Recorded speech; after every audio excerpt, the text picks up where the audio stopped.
La gran mayoría el origen de la literatura empieza con temas que son más caros o más preclaros o más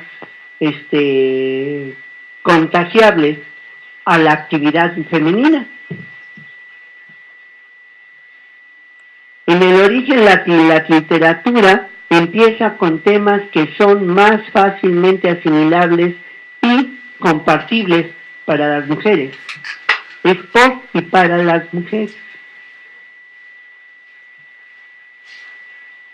Lo curioso del asunto es que la gran mayoría de los narradores orales a lo largo de los últimos 6,000 años también estaban caracterizados por no tener una definición masculina muy bien hecha. Estaban en la ambigüedad. Y la razón es la misma forma narrativa. Si tú vas a contar un cuento, o una égida, una elía, elaica, así se dice, ¿verdad, Paco? Un relato elaico, o una serie de paráfrasis de los acontecimientos pasados, tú como narrador tienes que hacer ambos papeles. Cuando hablan las mujeres, hablas como mujer. Cuando hablan los hombres, hablas como hombre. Cuando estás narrando una actividad masculina o femenina, te tendrás que impostar en ese sentido. Por lo tanto, los narradores orales, más que nada, son ambiguos. Dimos por hecho, en la historia de la literatura, que muchos de esos narradores eran hombres. Lo dimos por hecho. Pero en realidad no lo sabemos. Inclusive en el mismo momento en que le estamos designando el nombre de uno de esos narradores antiquísimos, lo estamos planteando mal, porque digamos en el caso de Homero, Homero no es un nombre. Homero es una designación o un título, como el Riaquilo, como el Aedo, como el Rapsoda, el Heraldo, son títulos, no son nombres propios. Claro que con la conformación de la cultura patriarcal, en muchas de las ocasiones se le fue dando esa característica masculina, pero cuando vemos la filosofía y la historia de la literatura y la historia de la escritura a lo largo de los siglos, el primer padre de la invención del lenguaje, de las letras, del concepto, se llamaba Hermes, y nunca sabemos si fue hombre o mujer, porque ni siquiera tenía una cabeza humana, tenía una cabeza de ibis, o sea, de una garza, y se necesita ser muy ducho, muy hábil o muy ingenioso para tratar de mirarle el sexo a una garza, ¿no?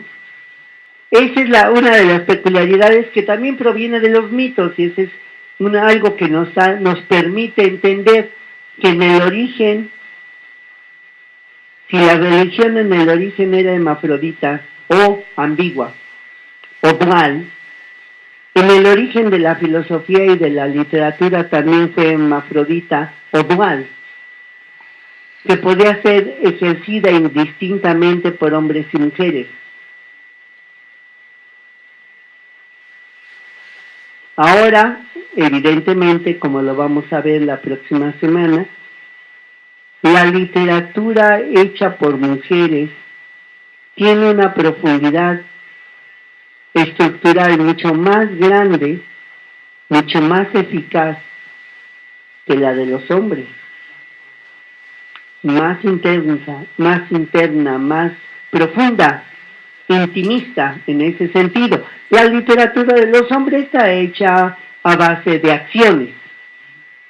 En el caso de la literatura de las mujeres está hecha a base de emociones. Estos casos son el mejor ejemplo de eso.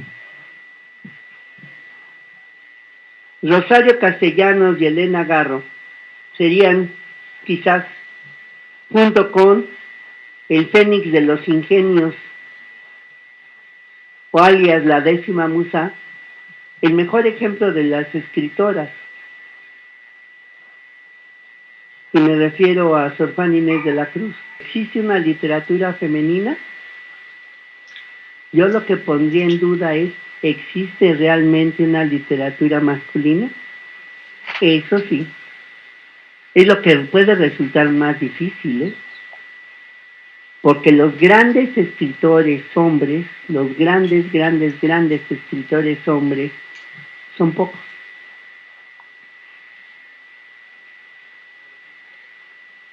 Pues por ejemplo Milán Kundera, por ejemplo Víctor Hugo.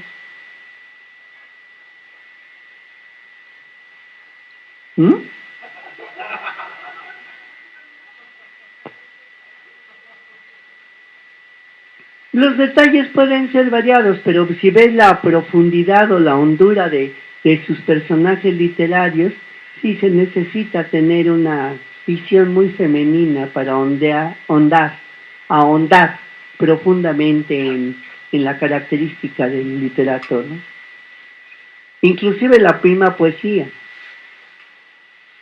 La poesía es un oficio ejercido circunstancialmente por hombres, pero manejado profundamente por mujeres. La temática en la literatura, en todos los sentidos, es una temática más tendiente a lo femenino que a la acción masculina. No, porque también lo que se maneja, fíjate, los primeros relatos, antes o durante la conformación de los relatos de la época clásica griega, o la época clásica hindú, o la época clásica china, que son las fuentes de origen mucho más antiguas de la literatura, la temática es más que nada femenina. Y estaba hecha y dirigida para el entretenimiento de las féminas.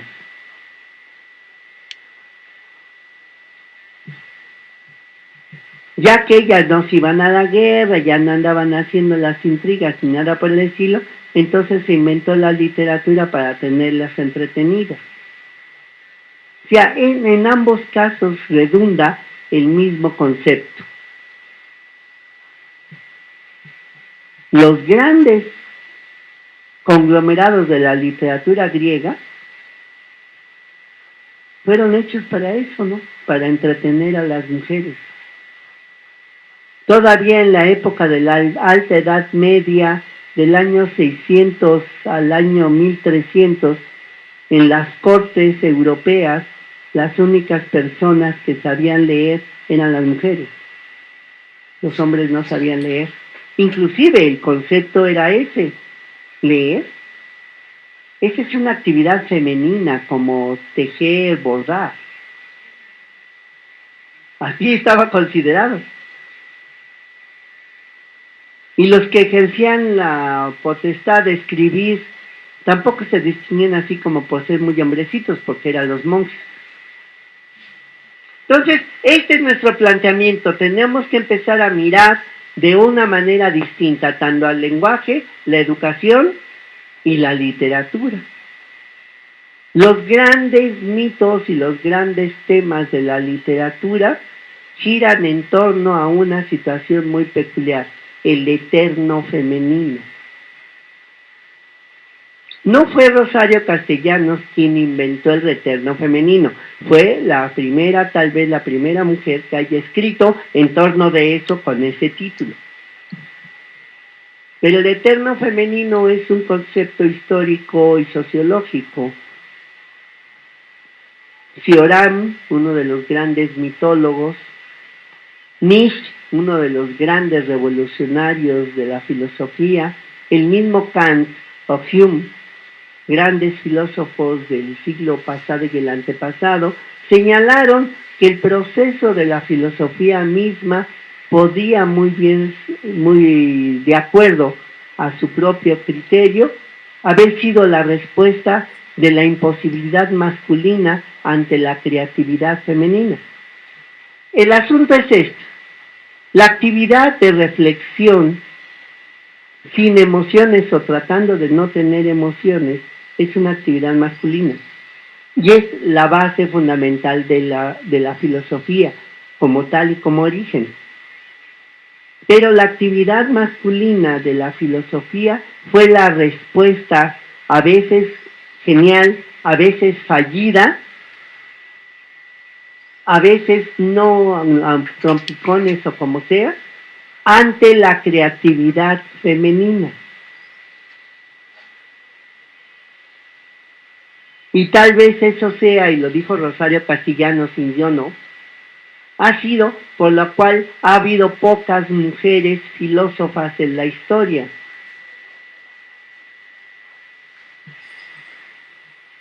Porque para poder hacer filosofía necesitas tener muy bien ubicada cuál es tu idea y seguirla directamente hasta desarrollarla completamente, que esa es una actividad filosófica.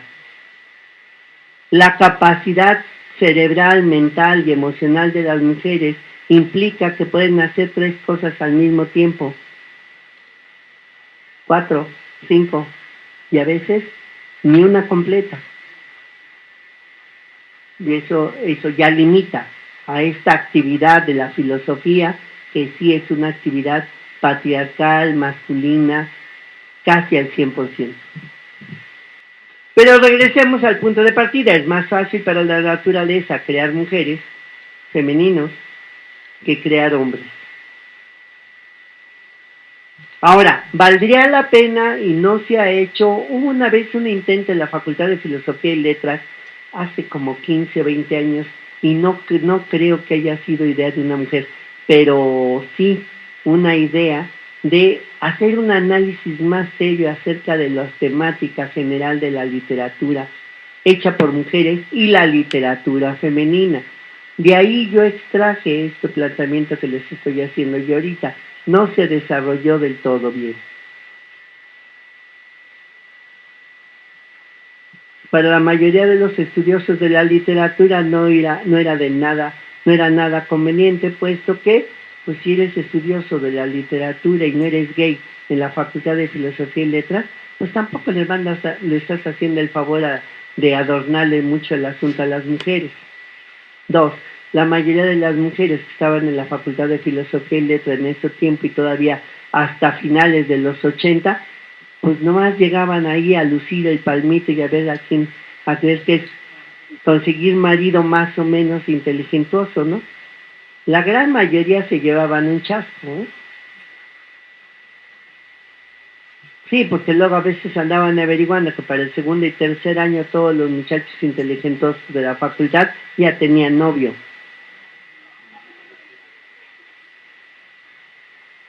Entonces así puede no haber tenido mucho realce, pero valdría la pena hacer un análisis de lo que son la temática femenina en la literatura, y esto en los próximos 15 minutos lo vamos a desarrollar. ¿Tienen alguna pregunta? Hasta ahorita. Porque al parecer, no sé si en esta temática o estoy hablando muy rápido o no les